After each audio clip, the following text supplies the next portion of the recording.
Uh, so I was actually I was very glad when Tosif approached me for this colloquium and the roundtable.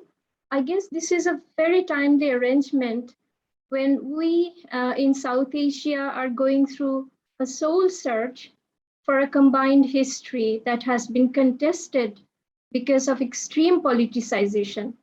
And despite these, the continuation of cultural amalgamation has left its mark on our cultural memory.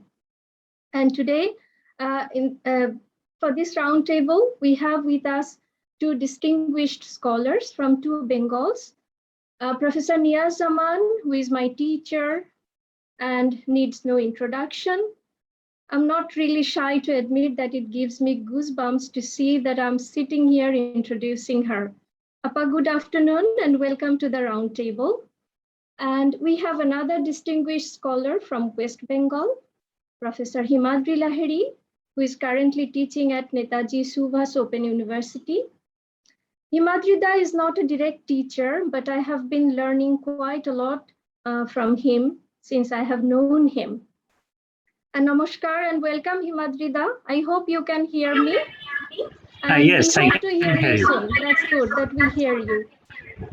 I'm so happy to be here with you, Niaz Appa and Himadri Da. And as this is an informal exchange of ideas, I'd rather keep my part short and would directly go to the main speakers. Well, I was talking about politicization of South Asian history. This politicization of South Asian culture has created a contested we-they dichotomy. In my term, I always use this we-they dichotomy in our understanding of history. We-they dichotomy I was talking about, and this has made the most recent event, quote unquote, the fall of Kabul, a controversial term.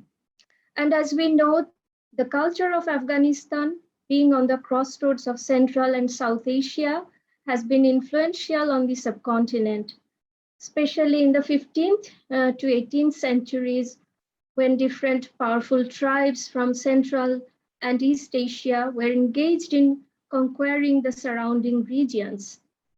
Today, we are even debating about whether to call Afghanistan part of South Asia or not. As Tosif has already referred to in his Facebook post, I'm talking about his Facebook post, he has referred to Aga Shahid Ali's lines that tell of how one's memories are in the way of others' history and vice versa. The idea of contestation and continuation is extremely important. And this roundtable will focus on how contested histories and continuous memories are concurrently active in our collective imagination. I'd first approach Niaz Appa with the theme of the roundtable, contested history and continuous memories. Appa, how would you explain contestation and how would you conceptualize the continuation of history in public and popular imagination? Thank you, Sabiha. And I'd like to, Assalamu alaikum, good afternoon and namaskar. And I'd like to thank a number of people, especially Dr. Khan Tausif Usman, for organizing this timely conference. ULAB, especially the Department of English, for arranging another international conference so soon after a very large conference on entangled Englishes. And thank you, Professor Himadri Lahari, for your brilliant keynote this morning, combining literature, politics, and the media, and for discussing two short stories which I intended to discuss. Now, I must be very frank with all of you. I have been very busy, and I really have not been able to focus on the theme of this panel, but I would like to talk about some things which bother me. And I'd like to begin with a personal anecdote. I have 15 minutes, I understand. This session, we were supposed to have another panelist, but unfortunately there was a death in her family, which is why she could not come, I understand. But, you know, the story of the Kabuliwala is something which we grew up with. And Professor Lahiri mentioned that today you cannot always make out a Kabuliwala from his dress. And I would like to talk about an incident that took place quite a few years back when I was doing my dissertation. The Soviet Union had already infiltrated Afghanistan, and Afghan refugees were leaving in the thousands for Pakistan, which is why Afghanistan has got such a powerful cricket team. But there were also Afghan refugees in America, and America was giving aid to the Mujahideen. Instead of Kalashnikovs, they were giving them air power to fight the Soviet helicopters. I was doing my dissertation, and I'm going to read a poem in free verse about my meeting with the Kabuliwala. Kabuliwala. Searching for the Tulane Drama Review among the books on the third floor, I came upon him shelving books. He smiled, as one does seeing a compatriot, even if not quite from one's own country. I'm from Kabul, he said. Tagore's Kabuliwala, bringing raisins and nuts to a little girl who asked him, "Are you going to your father-in-law's house?" And the kindly man, seeing red because she did not understand the meaning of her innocent question. We had been afraid of them as children. The tall men in their long shirts, their fold upon fold of baggy trousers, and always the mean little coat unbuttoned, sleeveless. Moneylenders who sucked one dry if one couldn't repay one's debts. But this man was small and slight, sad-eyed in Western shirt and pants, tired of shelving books. Mera naam Abdur Rahman. He smiled at me. No, he had no pistachios to sell. Pistachios must have been far from his mind. But as he shelved books that day on the third floor of Gelman Library in Washington, D.C., did he long as Babur longed for the snows of Kabul, for a cool mountain streams, and her fragrant watermelons? Sabiha talked about how we have a common culture. Yes, we do have a common culture. I go to my talk. I have written it down because otherwise it will go all over the place. And I'm going to be very frank. When I heard about this conference, the title, From Kabuliwala to the Fall of Kabul, I emailed the head of the Department of English and Humanities at ULAB and told her that I didn't agree with the title of the conference. She told me that it wasn't her idea. I will discuss why I didn't, but for now, I would like everyone to remember 3 dates: December 16, 1971, April 30th, 1975, August 15, 2021. I would, however, like to start with Tagore's Kabuliwala. Professor Lahiri has gone into great detail about, the fathers, the two fathers, and how the Kabuliwala gets vicarious happiness by seeing little Minnie. But I'm not going to talk about that. That, of course, is very much there. But while browsing the internet, I came across one site which said, whether his name is Rahmat or Rahman, and that didn't proceed further. So there is this confusion about what the Kabuliwala's name is. It was the story written in 1892 was first translated by Sister Nivedita and in 1910 and published in the Modern Review in 1911. She used the word Abdur Rahman correctly. And I'll give you the context. I'll give you the Bangla first, and then the English of Sister Nivedita. Stop me, Sabiha, when my time is over.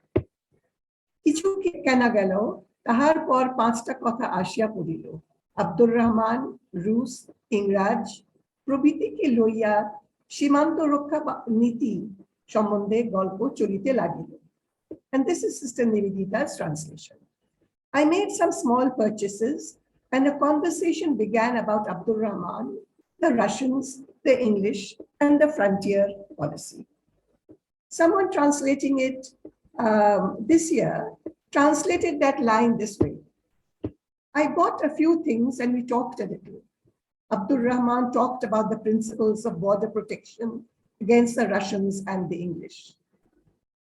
A little later, the translator gives the correct name of the Kabuliwala, Rahman. So who is this Abdur Rahman? A few years before that, someone had added a short explanation of who the Abdur Rahman in this sentence is. And I think it was very important. This is the translation.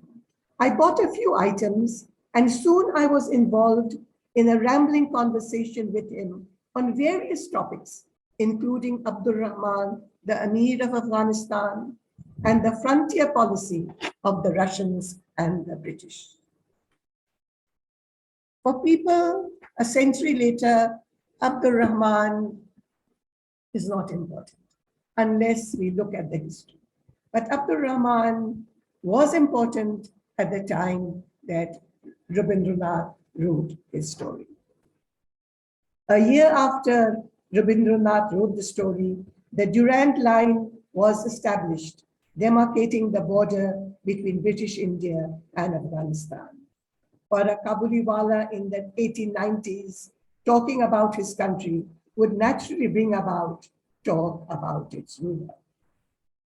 New criticism taught us to look at the text without looking outside.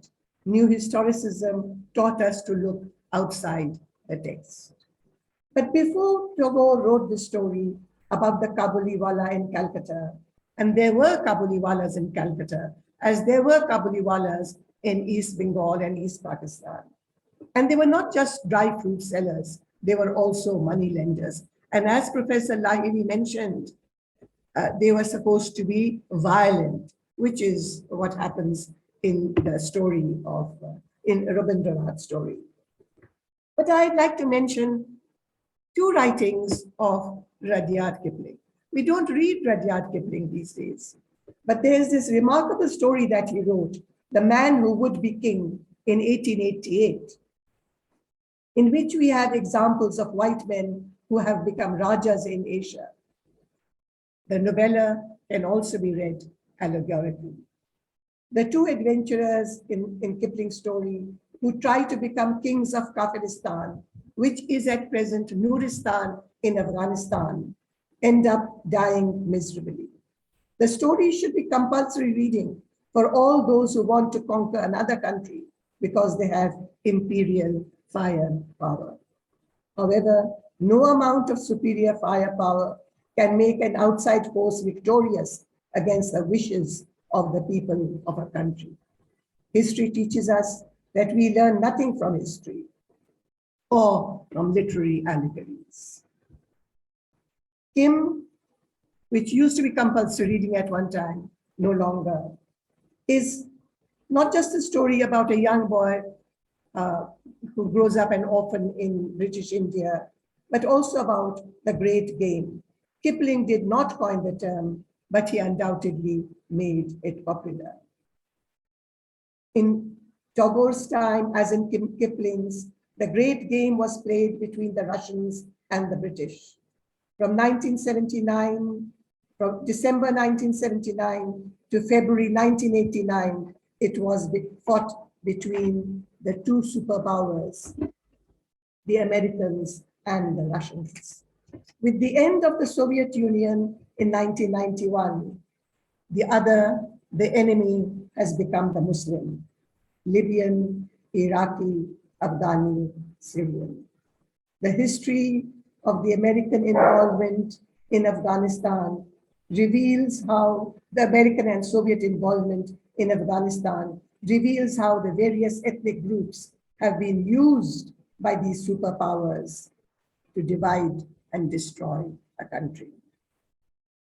I think I have 3 minutes left, so I am going to go to the very end. Please take your time. We still have a lot of time. Don't worry about it. Can you tell me how much time? Then I will, because I was told 15 minutes. You can take as much as you need. Thank you so much. Okay. At the beginning, I mentioned 3 dates.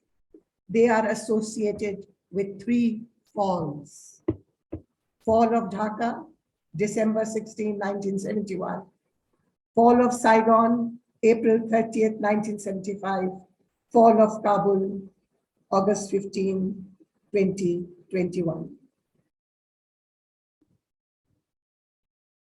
We know what these dates stand for, but they stand for falls if we look at what was happening from the side of those who lost or those who would claim one of them as the hour of their finest victory.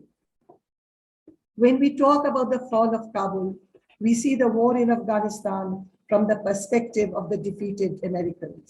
True, like the brave young women who joined early this morning, if I were an Afghan woman, I too would be afraid of a regime which enforces the seclusion of women, denies education to girls, restricts women from working. But the divisive forces that allowed the Soviets and then the US and its allies to attack Afghanistan have always been there. In 1992, the Washington Post, reporting about the fall of Kabul to Muslim rebels, said, and I quote, "At the end of the takeover, there were 4 main groups in control of key facilities in the capital.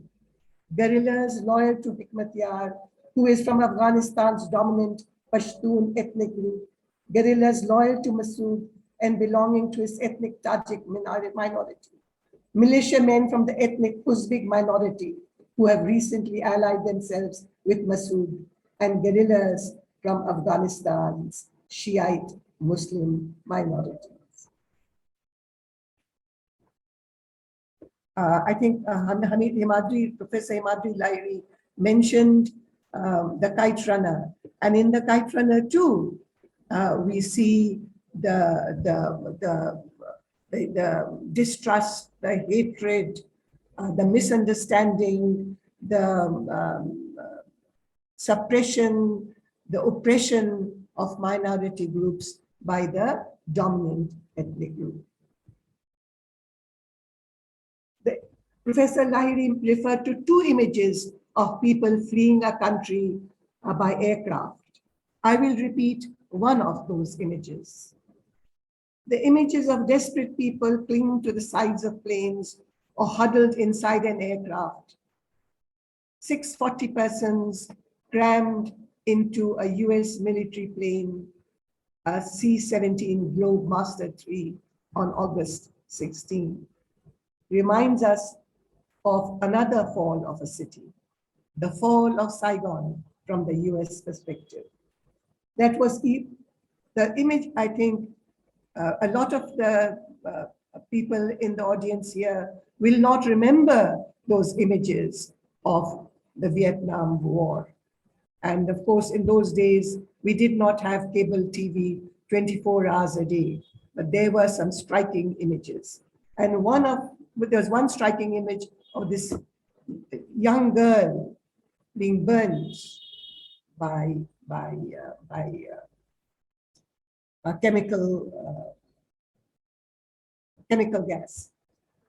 But I want to talk about another image, an image of an aircraft. There was this terrible picture of helicopters rescuing Americans. Now, a helicopter is not as big as a Globemaster. And there were pictures of the Americans inside the helicopter pushing off the desperate Vietnamese who were trying to get on board. Today, North Vietnam and South Vietnam are united. Vietnam has one of the fastest growing economies in the world, and foreign forces impacting the Vietnamese are the tourists, who would have been many more in number, but for the COVID pandemic since last year. And may I remind my panel that when Pakistanis or Indians talk about December 16, 1971, they talk about the fall of Dhaka, or the greatest victory that India has achieved in the Indo-Pak wars. An Indian army officer, G.T. Bakshi, has written 1971, The Fall of Dhaka. The book blurb notes it was India's finest hour. Anam Zakaria, who has written a book about 1971, talks about three narratives of the War of Liberation. The narrative of the Bangladeshis, the narrative of the Indians, the narrative of the Pakistanis. And I would say there is a fourth narrative, the narrative of the Biharis. Or maybe there are five narratives. The narrative of the Biharis who have gone to truncated Pakistan and been treated as outsiders. And the stranded Biharis or stranded Pakistanis in Bangladesh, forced, who are a people without a country.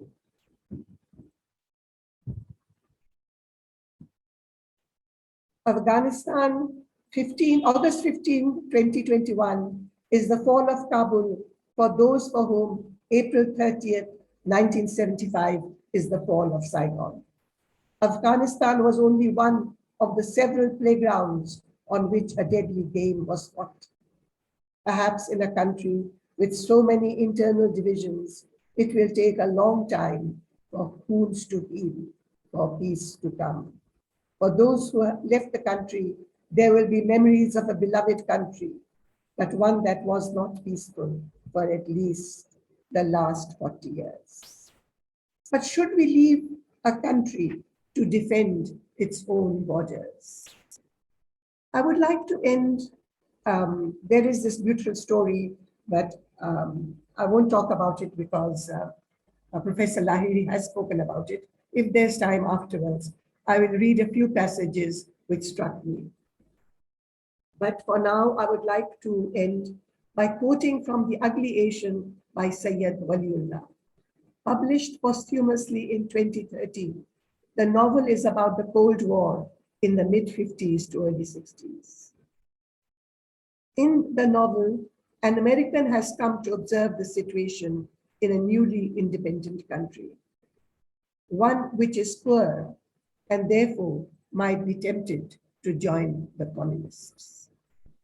He is told by an ugly Asian, quote, "You try to guard the frontiers which you think are your frontiers. They are not yours. They are mine or someone else's. Go and defend your shores and not mine. I do not want you to defend anything of mine because I know you are not defending me but yourself. I do not therefore accept you as my defender." No, I will not talk about the fall of Dhaka, the fall of Saigon, the fall of Kabul, or an earlier fall on May 29, 1453, the fall of Constantinople, which in Turkish is referred to as Istanbulan Fateh, the conquest of Istanbul. But I would urge all of you who haven't read Zahida Hina's wonderful story which Professor Lahiri mentioned in great detail. Please read it. Please read it. It is available on the internet. And it is, in a way, a sequel to Tagore's story, reminding us that, Rabindranath's story crosses borders, crosses political borders, crosses linguistic borders as well, and can resonate in the mind and imagination of a woman from Bihar who has been forced, because of an unnatural division of a country, to be an outsider in the Muslim homeland. Thank you very much. Thank you so much, Niaz for giving us so many references that we can obviously consult and know more about these contested histories. But yet we obviously carry these memories, cultural memories. One of the great writers of our time, Rabindranath Tagore, has obviously introduced the character of Kabuliwala, and Zahida Hina's story, of which I heard from Himadri and I read it. In fact, I read it last night. It is a wonderful response to the story of Tagore. And this meeting of the ghost of Kabuliwala at the end of the story, as she narrates, as Kumkum narrates, it's just wonderful. So we really don't know at what juncture we are going to meet a ghost from history. But we need to be sensitive. We need to be sensible and sensitive about this. I would now come to Professor Himadri Lahari and ask him the same question. How would you think of this contested history and continuation of memories? What through, mostly through public and popular imagination? Would you please share your thoughts with us? Thank you, Sabiha. Can you hear me? Yes, can you hear me? You are audible. Yes, we hear you. Okay. Thank you so much. I'm very much grateful to Professor Niaz Zaman, because she has already talked about, contextualized the topic of today's discussion, this roundtable. And I'm grateful to her because we can draw upon what she has already said. But before that, let me make some statements. Number one, when we use the term contested history, what do we basically mean? To me, contested history basically means that there are many competitive stories to be told, many competitive stories which are being told. And this basically is nothing but representation. So contested history itself is a representation. History itself is a representation in the sense that there is the mediation of the person who is writing it, or the group of persons who are writing it. So you see, the historiography matters. Historiography, as you know, the way we write, the principles on which we write a history. And that is a very interesting point, because the ideological background makes the differences, and thereby the histories become not only different, the versions become not only different, but they also contest with each other. They vie for primacy. So from this point of view, if we think of the history of our subcontinent specifically, and you know that when we say the subcontinent, Indian subcontinent, we are a bit expansive in our concept, because we also include mostly Afghanistan. Afghanistan is intrinsically associated with the history of the subcontinent. So from that point of view, that there had been a regular interaction with different parts of this subcontinent, including Afghanistan. One important point, of course, was the Bamiyan Buddha, where in fact Genghis Khan came because his team of invaders were killed, and he came back and killed everybody he could lay his hands on. So you see that there is obviously interconnections between the different parts of the countries. At one time, we could conceive of the area as one. Later, as history progressed, ultimately fragmentations took place, fragmentation on the basis of religion, on the basis of difference took place, and we became different nations. But this very historical fact that we became different is based also on, it hides within itself the story of our interaction. So when we, mainly today, when we actually make historical statements, we make the statements from our own locations, either the locations of the nation state or the locations of our ethnicity or religion. So from that point of view, from that very point, emerges the differences of the versions of the history. So this is basically an artificial kind of thing. History writing too is an artificial construction from that point of view. I would, in this respect, I would like to say that we have different kinds of history of the subcontinent. One basic difference that the contemporary historians and contemporary research scholars they make is that there is a difference between the history told by the mainstream hegemonic historians and the history told from the point of view of the people. So there is, on the one hand, people's history, and on the other hand, the history of the nation state. And when we find the conflicts, we'll find the conflicts mainly emerge from the history of the nation states. The history that Pakistan writes is not the same with the history that India writes, for example, or for that matter, how the Bangladeshi historian will see the history of the subcontinent.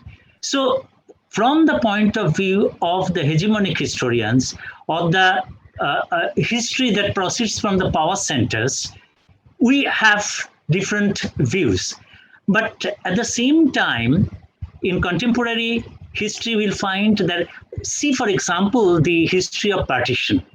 Ma'am actually referred to Anam Zakaria, and there are many historians like that. For example, Ritu Menon and Kamla Bhashin and similar other historians. You see that they are writing history from the point of view of the popular imagination. Anam Zakaria and his team and her teammates and other historians, they visit countries for writing the history. They are confined to the statements made by Pakistani writers or Pakistani historians or Pakistani people, but they make it a point to visit India, to visit Bangladesh, as a result of which Anam Zakaria and her colleagues actually dig out a different history altogether. For example, 1971 in the history of Bangladesh is a big event, okay? But you see that the Pakistani writers, Pakistani historians paint it in different way. But Anam Zakaria herself mentions in a book. I've forgotten the name of the book, title of the book. Probably it has something to do with footprints of history or something like that. In that book, she says how she describes how she visits Dhaka and how she was challenged by historians and people there because the people of Bangladesh suffered in the hands of Pakistan. So from that point of view, the contestation occurs. But at the same time, Anam Zakaria basically underlines the history of the people, and the history of the people is, in a way, almost seamlessly continue. Memory plays a big role there. And when they meet people in India or Bangladesh or Pakistan, they talk of the other times when relationships between the neighbors was excellent. Kobita Punjabi has mentioned some episodes where when she went to Pakistan and visited their house abandoned by them, and how well they were received there by the owners of the house. So you see that kind of continuation of the memory is very important. And what is necessary for us now is to hop upon that kind of history, the popular history, the history of the people, which admits that there had been historical points when they differed and they clashed, but they cohered also. The memory of the past is still there. We need to excavate that kind of a history, and a group of historians are doing that in a brilliant fashion. Some of these historians are located now in the West, but they come back again and again because the history is an entangled history, and the history of the subcontinent is not just the contested histories, it is also an entangled history. So from that point of view, you know that that kind of history that exists underground should be excavated and should come out. This is a time when we should face ourselves. This is a time when we should encounter ourselves and encounter the ghosts of the past. And we should try to exorcise that kind of a ghost. So you see that some wonderful books, for example, Amitabh Ghosh's The Shadow Lines. What a kind of book, what a effective kind of history it is. I would say history, although it is a fictional work, but the incidents that happen there, that are narrativized there, they are not fictions, not just fictions of imagination. They are based on actual memories. So this kind of books ultimately doing wonderful kind of things. Now, I had recently written a book where it is a book which is called Asia Travels, Pan-Asian Cultural Discourses and the Diasporic Asian Literatures in English. I actually tried to bring out the point that there are many intersections which we should explore. And in connection with that, I said that there are many stories which should be seen and analyzed from new perspectives. One such story is, of course, the story of Kabuliwala. But there are many other stories like that. One story is written by, Mahadevi Verma. Mahadevi Verma's story was originally written in Hindi, and it had the title Sriti Rekhao Mein, where the foreigner character is a Chinese one, okay? And the Chinese one comes here, and he was a vendor of some commodities, And when somebody, a Didi, a younger sister, he used to call her younger sister. And when the lady said that I don't buy foreign goods, the Chinese vendor was very much wounded because he didn't consider himself to be a foreigner. And ultimately in the story, there was a good rapport between this foreigner and the lady who was a nationalist, was fighting for Indian independence. So there are many stories like this, which talks about not animosity, but of friendship. And we need to excavate those stories. And you remember that this book, this Madhavi Verma's this story was translated into a film, a Bengali film, which had the title Neel Akasher Niche, which was directed by Mrinal Sen. So if you go into stories like that, you will discover many stories. And my point is that we have contested histories, but we have continuities of memories as well. For now, I will just say up to this point, and we'll take up when the context occurs, when issues occur. Okay. Thank you, Himadri. Thanks a lot for referring to, history, new history projects by European or Indian or South Asian historians based in Europe and America. But I think the way we are also trying to dig out people's history is also very important. As you know about Netaji Subhas's project, People's History Project, with which I also participated for 1 year, with which I coordinated. There were wonderful stories that we also dug out, and stories of course, friendship, not of animosity. And I'm thankful that you have referred to films like Neel Akasher Niche and different stories. I would now look at the chat box if there is any questions for the speakers. So far, I don't see any. Then we'll continue with our discussion.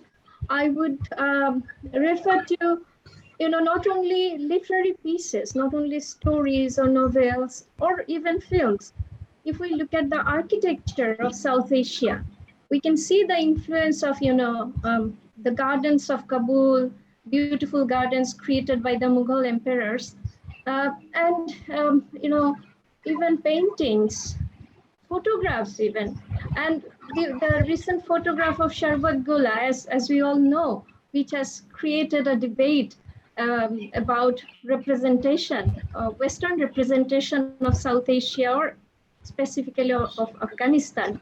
This has created a lot of confusion in our mind about people's projects, different politics, and behind all these projects, what actually is there behind these projects of digging out historical facts and maybe historical flaws, and sometimes some untruth facts, which is a kind of oxymoron. Would you consider, I'm asking both of the speakers, would you consider how women have been represented? This is from my personal interest, how women have been represented in these stories. For the time being, I want to forget the figure of Kabuliwala.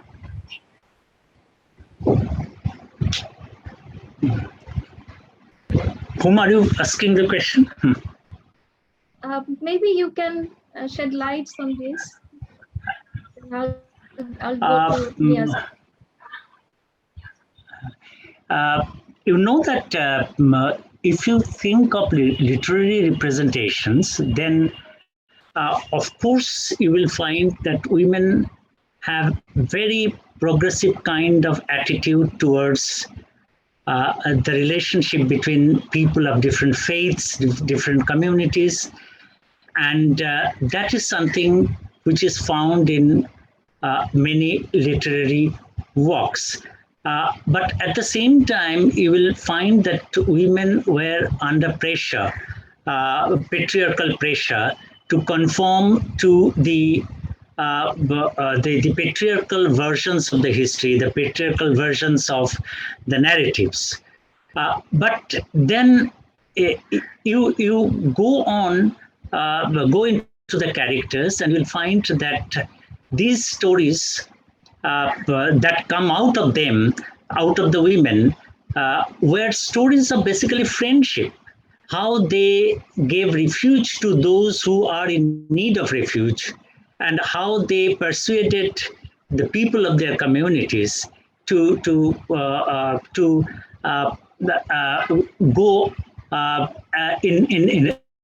go to help those who are in need of the help.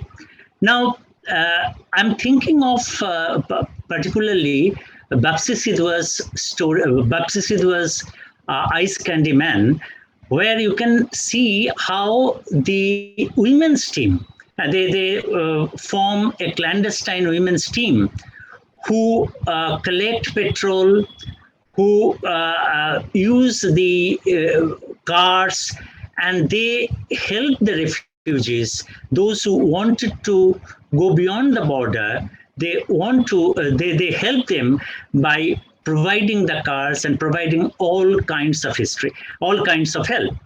Now, this kind of help is not revealed to the other members of the family, specifically the menfolk, because they feel that it should best be hidden within them. Otherwise, there might be problems of sabotage. So you see, this is a very much gendered kind of approach which is there. And you spoke of the garden. I think Bapsi Sidhwa has also written a book on the garden, okay, which the city, Karachi, she has written a book on that. And that book testifies to a great extent how the gardens were the contributions of an old culture that came from Afghanistan, that came from Iran and the neighboring areas. And so therefore you see, there has been an interaction between these different civilizations, if you use the term civilizations. You know that I would like to just point out another thing. This is not exactly related to women, but in the transnational scenario also, in the US or UK diaspora, you will find people gathering up there and forming a kind of a third space. That is a neutral kind of space where the problems that arise in our own countries, in our nation states, they are largely resolved there. And that is something which have been reported through many articles, many stories. And Amitabh Kumar has written a very interesting book, Husband of a Fanatic. This is also a very important book in the sense that this refers to the Kargil war time, when the rivalry between the Indians and the Pakistanis were at the top, were at the height. And during this period, Amitabh Kumar married a Muslim woman who belonged to Pakistan. So it was a commentary on the time when the nation states were locked in fights, wars. What happened in the third space of America, where the rivalries are resolved to a great extent, where they meet on day-to-day basis, where they understand each other better, where they interact on platforms, where they form sometimes Pan-Asian unity, Pan-Asian platforms. You know that in the 1960s, in the 1960s and 1970s in the US, there were Pan-Asian platforms, and one manifestation of the platforms was the anthologies written by, contributed by the people of the people who had their origin in Asia. And there are also South Asian anthologies. So one aspect of the South Asian history and the Asian history as a whole, you know, it is crisscrossed with many kinds of events and narratives. The narratives are sometimes, narratives of rivalry, but I would say they are very rare. The narratives of friendship, narratives of close relationship, and the role of the memory in envisaging that kind of a narrative is very much evident in this corpus of literary works, critical works. So that is important.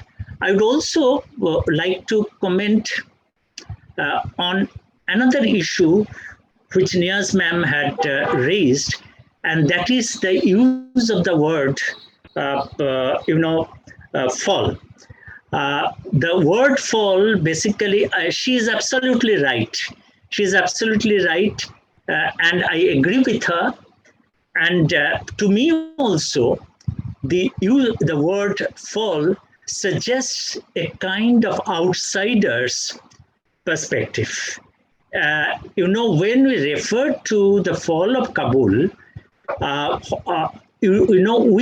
we basically assume that there are interventions by the foreign powers. And that to a certain extent true, because if the American army had been there, the fall might not have been imminent. So the impact of I say this is an entangled history. This is an entangled history in the sense the history of Afghanistan is also intricately entangled with the history of the Western intervention in the country. So the fall is a word which suggests that there was interventions of outside powers, but it also at the same time denies that whatever happens, the internal players do not have any role. That is not also true. So the use of the word fall is a very problematic here in this particular instance. And this is, in fact, something that I wanted to say in this case. My basic point is that our histories, there are borders in our histories. There are partitions in our histories. Our histories have been partitioned, but you know that the border crossings are always there. Despite the fact there have been barbed wires, there had been border crossings and mobility, interstate mobility that had been already there, either in actual practical field or metaphorically speaking. So this is all there, and this mobility and the border crossing, I think, is very important for us. This much, I will stop here right now. Thank you so much, Himadri.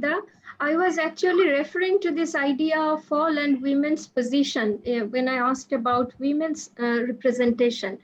Because, I was reading Khaled Hosseini recently, and also I read Amrita Pritam, the novella Pinjar, and all these, partition narratives, these narratives of conquerors and people dominated by outside powers.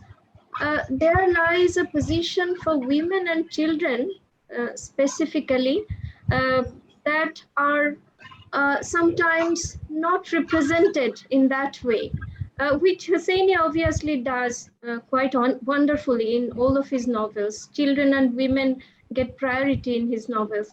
I think we are towards the end of this roundtable. Niaz, would you like to say something about position of women, representation, and no, the I fall? would like, thank you very much for this, Sabiha. But I would like to, I would just like to read a quotation from Kumkum is fine, the English version of Zahida Harris. There are lots of quotations. And she talks about how, I know we are at the end of time and I have to leave, but there's this description of Kumkum is a nurse, is a doctor, and she has to look after patients, whichever ethnic group they come from. But she is in a place called Dasht-e-Laili, and she says, years ago when the Taliban conquered this region, they massacred the people and to hide them, buried them in mass graves. Now time has turned full circle for the Taliban and they are resting in the trenches of Dasht-e-Laili. So, you know, how time, and I think the same thing is happening again. The Taliban, they conquered Kabul, then they were defeated, they have come back, and I just hope that, I'm just going to digress, I just hope that like Iran, you know, the Iran of Khomeini's Iran and the Iran of today, I think are very different. And I just hope that the Taliban of today are not like the Taliban of yesterday, and that they will keep their promise which they made, the promises which they made to allow women to work, to allow girls to study. And I just hope that all the news that we get is not filtered through the Western media. Thank you very much. Time is over and I'll stop there. Thank you very much, Professor Lahiri. And it is on occasions like this, I just wish that there had been people from other SARC, SARC is dead, from other South Asian regions. I wish they had also participated in this, because it's not just a matter of India and Bangladesh and Afghanistan. Pakistan is also very closely involved. In fact, Pakistan, the Kalishnikovs, which were let loose in Pakistan, destroyed an entire culture there as well. So I wish that, and on occasions like this, I just want to, I know I don't want to go over time, but there's this wonderful lady in India, Ajit Kaur, who tried very hard to bring in Afghanistan as the 8th SARC nation, so that instead of having 7 SARC nations, we had 8 South Asian countries. Thank you, everyone. Thank you for listening. Thank you for your comments. And thank you, Sabiha. Thank you, Professor Lahiri. Thank you. And thank you, Appa. Thank you. Thank you very much, we Professor. Sincerely hope Yes, so. We sincerely hope that the Talibans keep their commitment. They let their women work. I'm not very hopeful though, but I want to end the session with this note of hope that Niaz Appa just expressed. Hope history will not repeat itself. Hope there is a change history we are going to experience this time. Thank you to the organizers who have arranged for this wonderful roundtable. Thanks to the distinguished speakers, Professor Niaz Zaman and Professor Himadri Lahari, for your wonderful comments and discussion of different issues.